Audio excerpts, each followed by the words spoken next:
Welcome to Blind Level Tech. I'm Jonathan Price. I'm Evan Starnes. And together, we're bringing you news, tech, and information about blind technologies. Being blind doesn't mean you have to stop living. We're going to show you just how possible it is to live the life you want.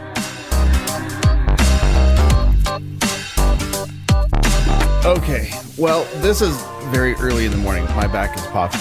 I'm stretching. How was your week, man? It was a pretty good one.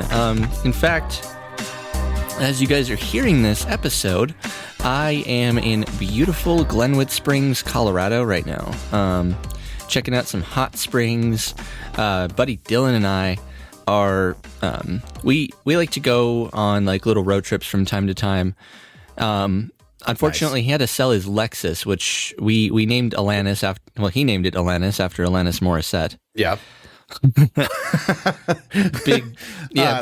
Big music guy. He's got like a whole like massive thing of CDs because we still like CDs when we go on road trips, and yeah, it's fun. So we're taking some pictures. Do you guys have the big? Do you guys have the big binder of CDs? Like, yes. I remember when I was in high school and college, like that we had like the 48 CD holder or like the 120 something CD holder that you would flip through. You could put all the like the CD. What was it, like the cover art or the little pamphlet that came in the CD case? With all the lyrics. Oh yeah, and stuff. He's got that, and it's big, it's heavy. I think he like not in that, not just in that binder, but I think like altogether he's got like 600 CDs or something crazy like that. Like that's insane. That's a few CDs, just a bit. With the invention of, or with the bringing on of Spotify and Apple Music, I think I have maybe 3 CDs to my name. Maybe. And see, I'm a weird snob that likes having, especially if it's a particularly great album, like a work of art that I like. A lot of albums are works of art, but there's just those gems out there. I prefer to have them on some form of physical media, but usually that's been lately vinyl. Okay. Yes, I love vinyl. I was going to say my go-to right now is vinyl, and I'm collecting vinyl, but I don't really like listen to anything on vinyl. It's I don't know. I have this weird thing. I don't want to take it out of the plastic. Like for instance, I've had since I was a kid a copy of all of the radio broadcasts of the 1977 Orange Crush Broncos. So all of their radio recordings is still in the original plastic. Okay. So that's a pretty special one, at least to me. But yeah, I could see not wanting to take it out of its plastic for sure. Because that was a fun year if you were a Broncos fan. Anyway, did you do anything fun? I mean, I know you're in Glenwood Springs, but did you do anything fun over the weekend? Nah. Well, I did go get to see this play with my sister Friday. Nice. It was pretty cool. It was a little Christmas kind of thing. Oh. Mom bought tickets over a month ago, and she's been pretty excited for it. So nice. But yeah, it was a chill weekend. So this last weekend, we went to the Thornton Winterfest, and they have this like little tiny house, or tiny like cabin things, or Santa's Village. Oh, and you can see things like little, it's all these little trailers that have these houses on them. They have the Christmas displays in them, like elves making toys, and it's a lot of fun to go see. And there's like a little reindeer hospital, and like it's super cute and super fun. They've got a nice beer garden, but the biggest highlight is they have this big lighting display, and they have these hot chocolate bars, and they have these like 12-foot fire pits that are just huge, and they're so warm and so wonderful. But then they have this giant firework display, and it is awesome, dude. It's so much fun, and you're sitting like right underneath them. They let them off really close, and it's a little overwhelming, but it's pretty awesome. Imagine. And this week, my daughter is getting ready to actually tonight. Her first performance of the Nutcracker is happening, so she's a little nervous. She's dancing a lot. She's in the chorus, and so they're doing I think they're just doing the whole second act this year. But yeah, she's pretty nervous. So she's got a performance tonight, and then on Saturday she has 2 of them. So It's been pretty crazy. Right on. Well, today we're going to get into gifts. And before we get into gifts, Evan, do you know what the cost of the 12 Days of Christmas was? The cost of the 12 day, I didn't even know there was a cost. So every year, because I know everybody's a little worried about inflation and things going up, and Christmas is just getting more expensive. Gifts are getting more expensive. And so a whole bunch of companies put this list together, and the one I'm pulling from is CNN Business Trends. And so I'm just going to go through these and stop me if any of these sound a little kind of ridiculous. So over the last year, cost prices raised 2.5%, or just over 2.5%. In 2023. Now that's actually down compared to 10.5% from 21 to 22. So there's some good news, kind of. But anyway, okay. 1 partridge in a pear tree.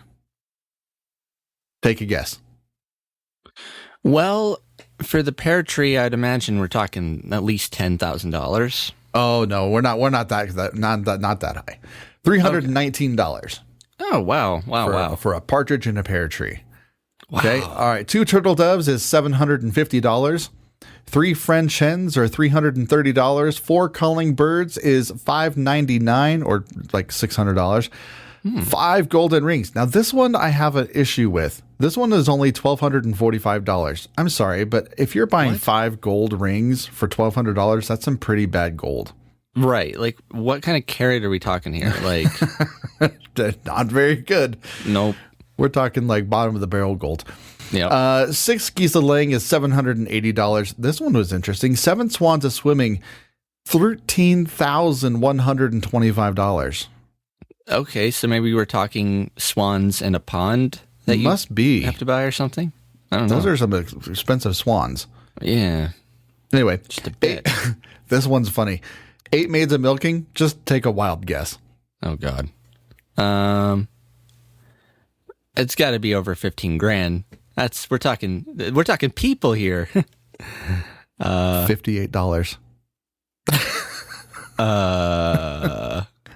Cheap labor?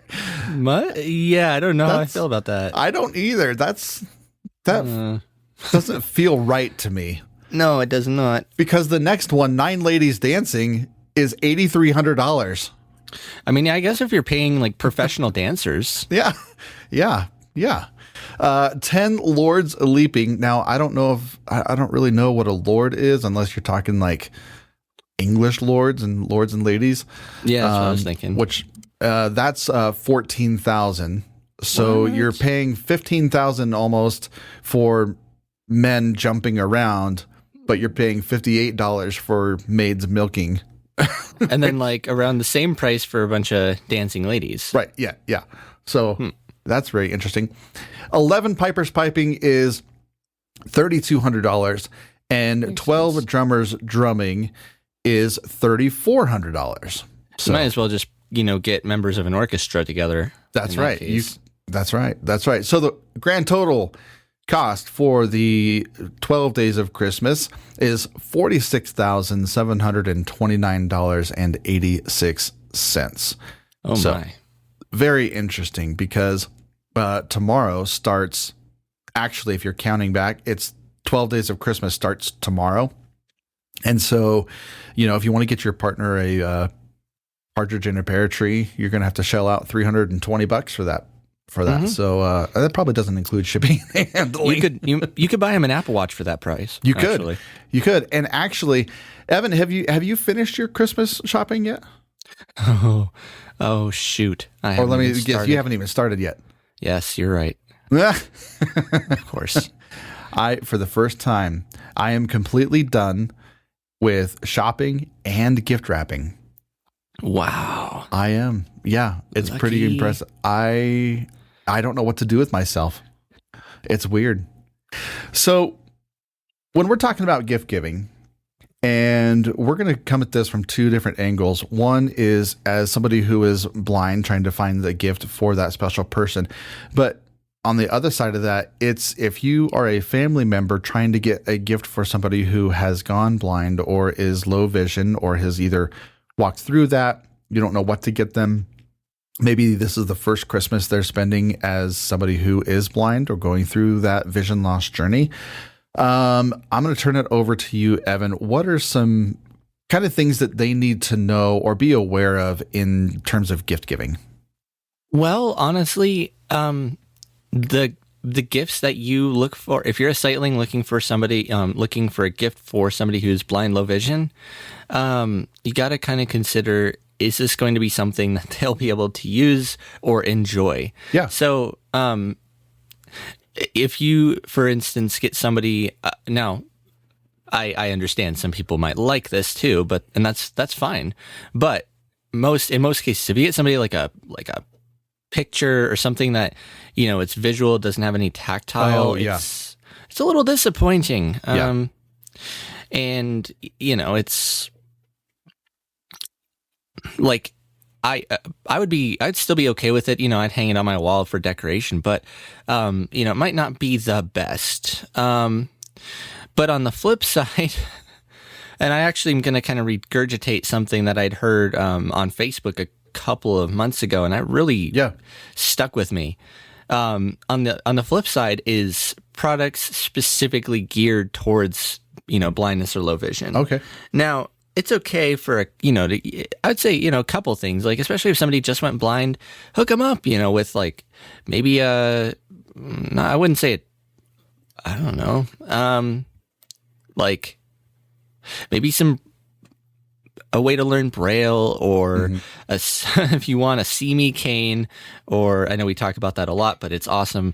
Or maybe a blind shell phone if they're not, super tech savvy, but they want a good cell phone or something like that. But what I hear a lot of people complaining about is actually getting so many like talking gadgets. And now talking gadgets are cool, but not everything needs to talk. And so, if you see some cool little talking clock thing, it's hit or miss. Somebody might really enjoy it, but most people nowadays don't even use a talking watch or a talking clock. We all have our phones. Right. Yeah.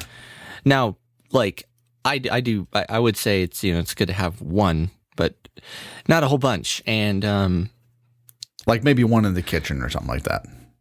Yeah. So don't go crazy with the talking stuff, because it's kind of just like, oh, because you're blind, here's some Christmas stuff. Like try to get more general things that, everybody could enjoy. For instance, like a couple of years ago, I got a domino set. It's just a standard domino set, but it was, it had cool. Braille. Oh, that's cool. You could feel the little pips. Nice. Yeah. And so, it just happened to be accessible, but, we could all play a game of dominoes. So, cool. Stuff like that, that you can enjoy, but other people have the option to enjoy as well. That is personally my suggestion. Take it with a grain of salt. Yeah, I like those suggestions, and being conscientious of what you're giving, but like clothes, for example. If you're giving somebody clothes, obviously, you want to make sure that they fit, you get the right size and that kind of stuff. But it's also a good idea to do different textures, and you can do wool. I said spandex. Please don't be itchy though. But like any other textures, cashmere, wool, cotton, things like that, make them a little bit easier to understand when you're trying to dress or match things, get dressed in the morning. And so those can be really helpful as well. And I'm going to come at this from a sighted perspective. When you're opening gifts with somebody who is blind or low vision, it's a really good idea to try to audio describe everything that's going on. So when you're opening the present and you open the gift and you say, oh, Evan, thank you so much. This is Evan. I got it's a picture, but it's in a picture frame, and the picture frame has this like squiggled puffy paint on it, and it's got like sunshine and these squiggle marks on it, and it's a picture of you and I at the hike on our AINC hike overlooking Estes Park, and it's so cool. And so I can't wait to put this on my desk. Things like that. Well, I'm going to come at it actually from a blind person's perspective. And from my perspective in particular, but I imagine a lot of people might share this. It's actually really fun to guess what you got. Oh, nice. In fact, I still do it, especially if I got like a box or something. I have no idea what the heck it is. I used to tell people, especially when I was a kid, like, don't tell me what this is. Stop it. You know, I want to figure it out myself. Oh, no. Sorry. Yes, for you. But I would definitely say, like, don't, for the sightlings out there, don't assume people want their stuff like audio described. No, I would 100%. Ask them though. No, you're good. No. I was coming at it from like if I got a gift from you or from somebody else. Oh, sorry, I see. We got our wires crossed. Yeah, we definitely did there. Yeah, that is a great idea, especially because, personally for me, I like to see people's reactions to things, because whenever I get somebody a gift, I don't just try and get them like a gift, check it off the list, they've got, there's their gift. And I try to always make it some very thought out, very personal to them kind of a thing. And if I can't think of anything, they're getting a gift card. But okay, wait. Now I'm going to pause. In a gift card situation, are you the kind of person who will give them a Visa gift card or a gift card to a specific place? If I know that they are particular fans of a specific place, like Starbucks, or if they use, iTunes gift cards a lot, then I will focus on those. But if I don't know what they use a lot, just a general Visa gift card, because you can use those anywhere. Yeah. Visa, it's everywhere you want to be. Oh, yeah. All right. So when you receive a gift, you were talking about you like to guess what it is and that kind of stuff. Continue on that. Yeah, so I do. And if I absolutely need to, I'll be like, okay, tell me what this is. I'll admit it in defeat. But it's kind of a fun little guessing game, especially, like I said, if it's just a big square box or whatever, with nothing tactile on it, it's fun to open it up and see a complete unexpected surprise in there. And as far as clothes go too, I definitely say textures are a good thing. But if you do want to get some really nice, good quality color matched clothes that have Braille tags, check out Two Blind Brothers first of all. Absolutely. But clothes are pretty easy. I mean, as long as you know the size of clothing that a person wears, the colors that they like, and the types of clothing, like do they wear sweats, do they wear jeans most of the time, you'll be fine. There's absolutely nothing wrong with clothes at all. Well, so when we're talking more about gift giving, what are some other things that you could consider if you're a sighted person giving somebody a gift, or maybe for the first time that is blind? What kind of things could they focus on?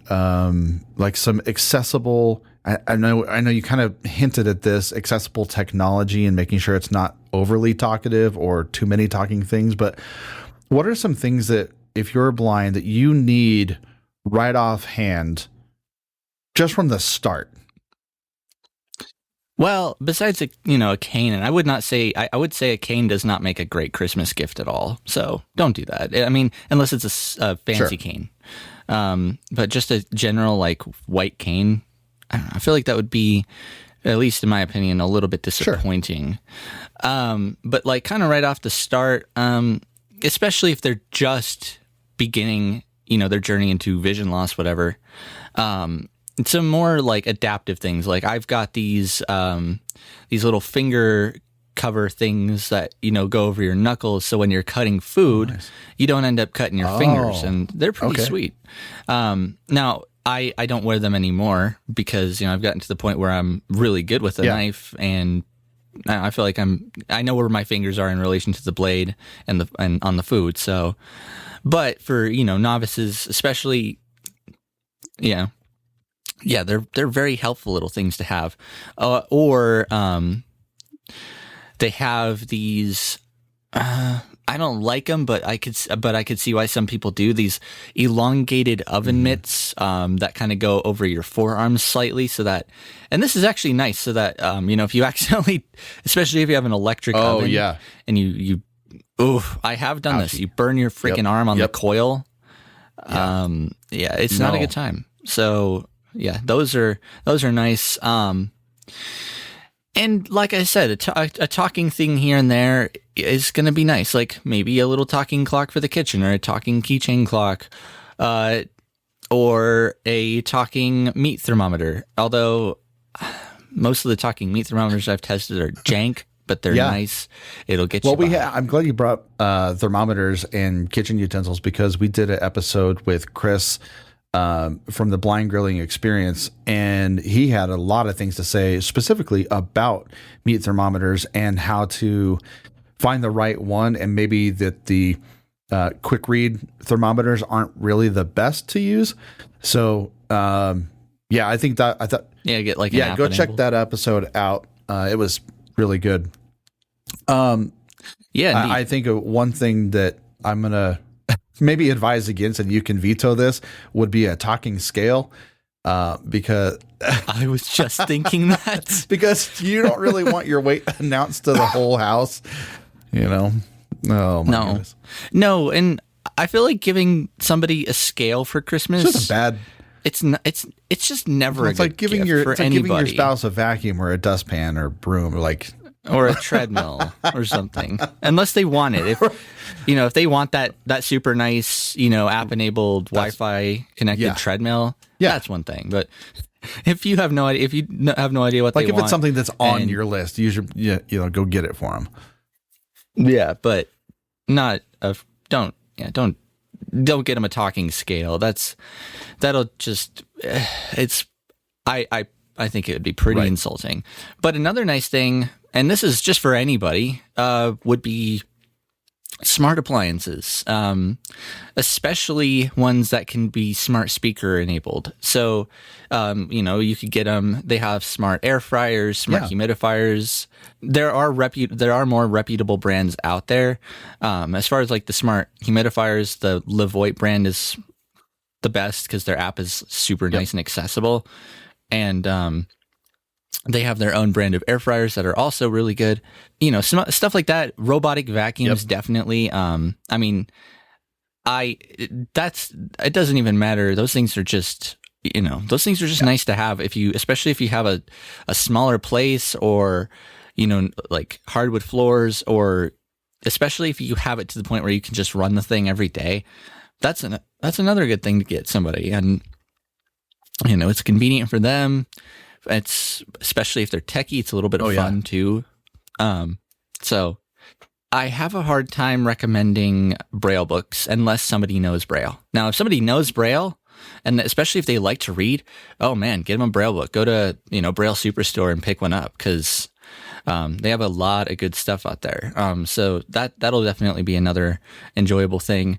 And rather than focusing on, so let's kind of back away from tech a little bit here, and rather than focusing on looks, why not focus on things like smell? Like I try to, I love candles. I don't have sensory overload somehow. I don't know how, but I love to like walk into like Bed Bath and Beyond. Nope. Body Works. Technically. Actually, that one's a little overwhelming, but Yankee Candle, or any of those candle shops, I like to just test candles and kind of, think about like, how would this smell in this person's living room or whatever. And you kind of can associate that with the person. So that's another really good, another good buy, unless you know that they've got a lot of candles. Therefore, you might just get them something that's going to get put in the drawer and collect dust. I'm going to add. It's kind of like I'm going to add something to that and go away from the actual tangible, like physical hold in your hand gifts, because we started in our family doing experience gifts. And so where you take somebody to like a play or a musical or like out camping or hiking or like a quality time type of gift. What do you think about that? Oh, absolutely. An experience gift would be, especially around the winter holidays, would be awesome. Now, I wouldn't, especially if somebody just lost their sight. I wouldn't recommend going like. You could go skiing or snowboarding or stuff, but it's going to be a little different, right? Especially if you've never done it blind. I have, but or maybe to that point, skiing lessons or snowboarding. Do it at your own risk. Because I mean, what's the company you've done them before? Foresight. Thank you. Foresight. Yeah, you could go. You could go up to Vail, Colorado, and give them some money to do some adaptive skiing and stuff like that. That'd be kind of fun.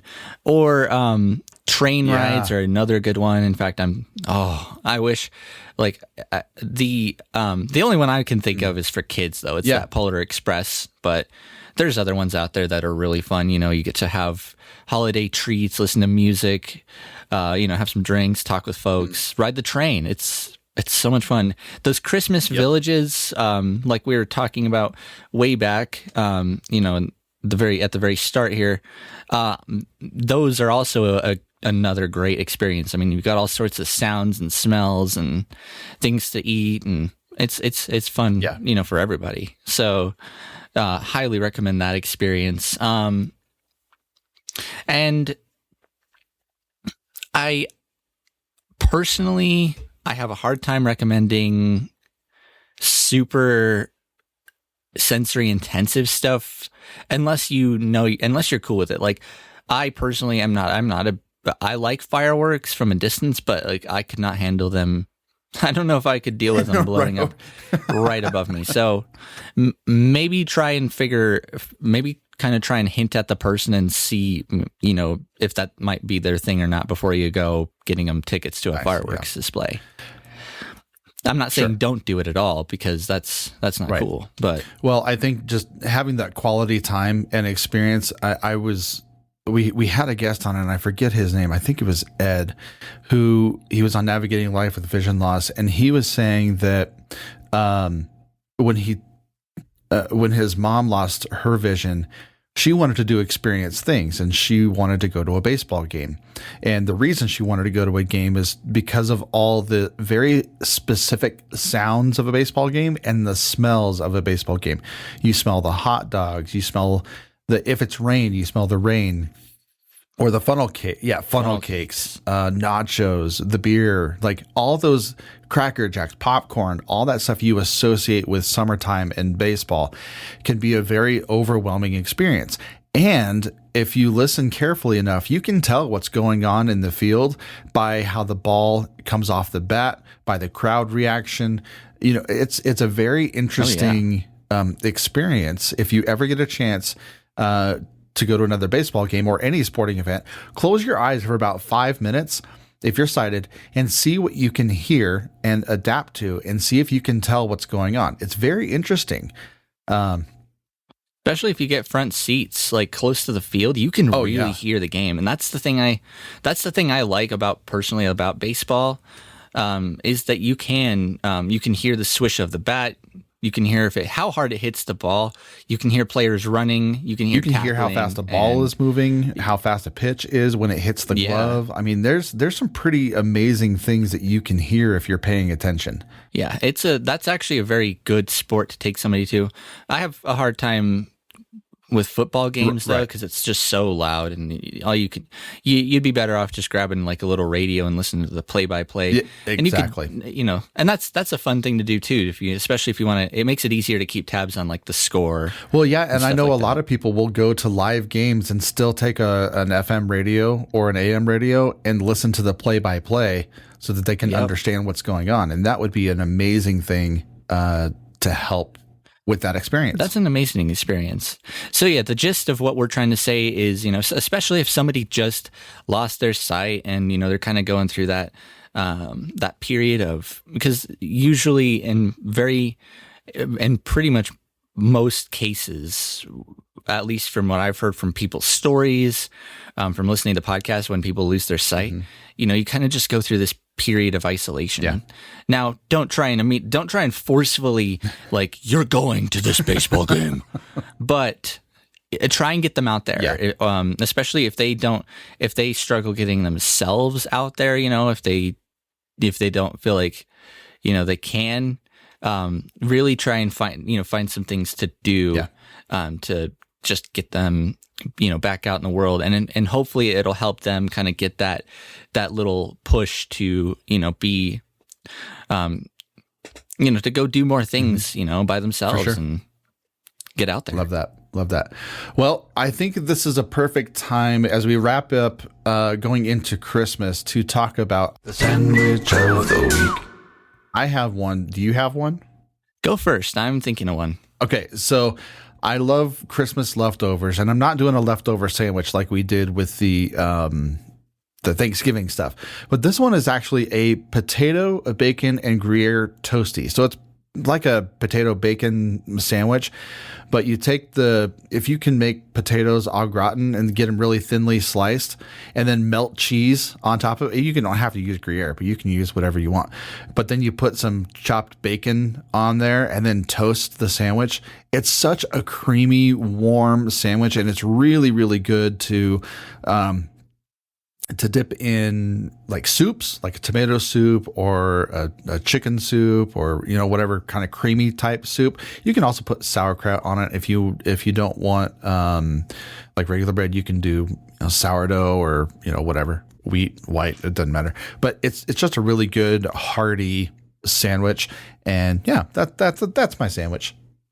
Mine, it's another one of those. Technically, it's a sandwich. But I was just thinking about it because it's what my family used to make like all the time around this time of year, is a good old fashioned sloppy Joe. Oh, I love sloppy Joes. Oh, me too, man. Oh my goodness. You can really have fun with them too. You don't just have to have just the meat and the sauce. You can totally spice it up, literally. Oh, right. And put some jalapenos in there, some red onions, some sauerkraut. I'm not even hungry right now, but that sounds wonderful. It is. I know. Perfect holiday sandwich. It is good. And it's dirt cheap too. Although the price of beef is like $8,000. So yeah, right. And some change. Yeah. So, well, dude, this has been a fun episode. I think we covered a lot. We covered everything. So yeah, if you guys have any feedback, or actually, if you guys have any suggestions for like what things do you like or dislike for Christmas gifts, what is your what was your most favorite or least favorite Christmas gift? Oh yeah, give us a call or tell us, because we want to know. So you can email feedback at soon to be aftersight.org, but right now aincolorado.org. And you can also call we got a voicemail line that you can call and leave us a voicemail, and that number is 720-712-8856. And yeah, we would love to hear those suggestions. And not only suggestions, we need your comments. So if you're on Spotify or you're on Apple or you're on YouTube or whatever it is that you are listening to this on, see those little stars right underneath the show. You want to click the 5-star button because we're awesome. And so you should click on the 5-star and leave us a comment. It does help the show out. It does. And it pushes us to the top of this category. And so that this show gets broadcast to more and more people see it. And especially if you share it. So make sure you share this show along with all of our other shows, Aftersight, Blindsight, Navigating Life with Vision Loss, and Volunteer Spotlight. All right. Any final words from the Evan? Not exactly, but I will say, if you guys are comfortable with it, if you leave us any of your comments, we might just play them on the air. That's right. Just a chance. It'd be fun. Yeah, ask your tech questions, get those in, and we'll try to cover those. All right, for Evan Starnes, the entire AINC staff and family, we are wishing you a very Merry Christmas. Don't forget to plug in your devices and your wonderful tree lights, your holiday lights, and all the things to make your home festive. We'll see you next week.